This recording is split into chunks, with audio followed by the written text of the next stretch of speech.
Bach's Cantata BWV 47 was written for the 17th Sunday after Trinity in the year 1726. Its topic was linked to the gospel lesson appointed for that Sunday, which had Jesus explaining the dangers of pride. The gospel lesson itself that Bach's congregation would have heard in conjunction with hearing this cantata was Luke chapter 14, and the first movement of the cantata actually literally repeated the closing text from verse 11 from chapter 14, which is, "For everyone who exalts himself will be humbled, and the man who humbles himself will be exalted." We hear that, and then we hear an aria, which reflects on the meaning and the application of this lesson to the individual Christian's life. The poetry for cantata texts comes in two halves, and these two halves contrast. The first half will talk to us about humility, and the second half will talk to us about pride and boastfulness.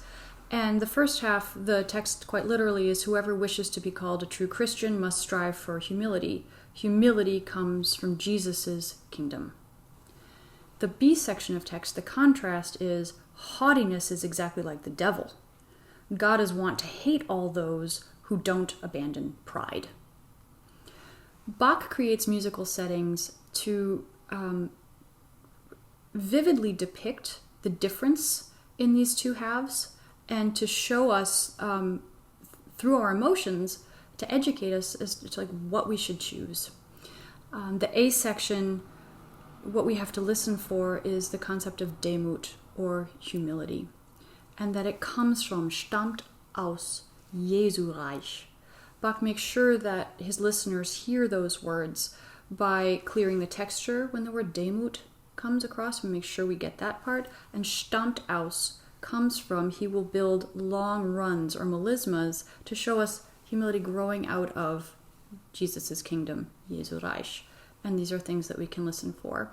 I'll play you a clip now so you can have that in mind as you listen.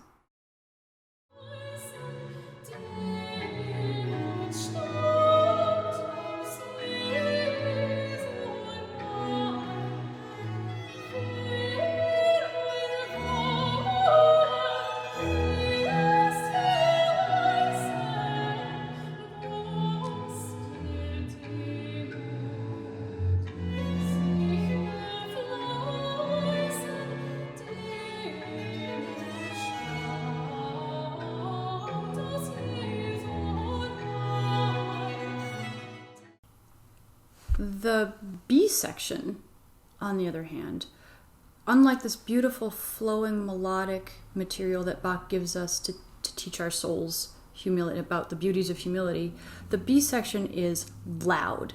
It is non-cooperative. We have clashes between the instruments and the voices. We have rhythms that don't line up, and it's shrill, and honestly, it's a little bit hard to listen to, and it's sort of like the distastefulness of pride and arrogance in the eyes of God. Who would want to choose that based on what Bach has set here for us? And what we're listening for here is Hoffart and hasse, so haughtiness and hates, and Teufel or devil. And we'll hear those words, but mostly what we're getting is this barrage of dissonant sound to just demonstrate how bad these things are.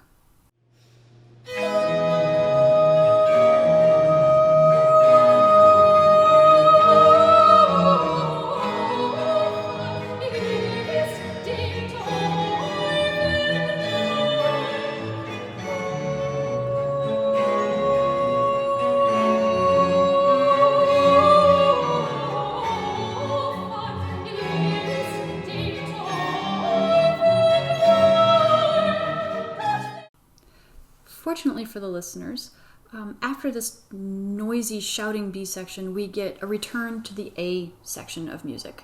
And that is how Baroque arias worked. They had an A section, a B section, and a return to the A section, which is called the da capo form, or from the top. And it was a form borrowed from opera. It's not Bach's own form, but it is a really good teaching vehicle for liturgical content because it leaves you with the moral of the story, which of course is that humility is the choice of the true Christian and that it comes from Jesus' kingdom. Interesting about this cantata is that when Bach was scoring this movement, he changed his mind about which instrument was going to play all the melodic material. Originally it was for organ. When he revised this cantata in the 1730s, he rewrote the part for violin. So if you listen to this cantata more than once, or if you want to try it out in your sonic imagination with organ instead of violin soloist, that can be kind of an interesting experiment. Another cool fact about this piece is that the librettist, Johann Friedrich Helbig, was not one of Bach's usual librettists. In fact, this is the only libretto by Helbig that Bach set. I hope you enjoy this piece. It's marvelous, and it's a lovely, lovely performance.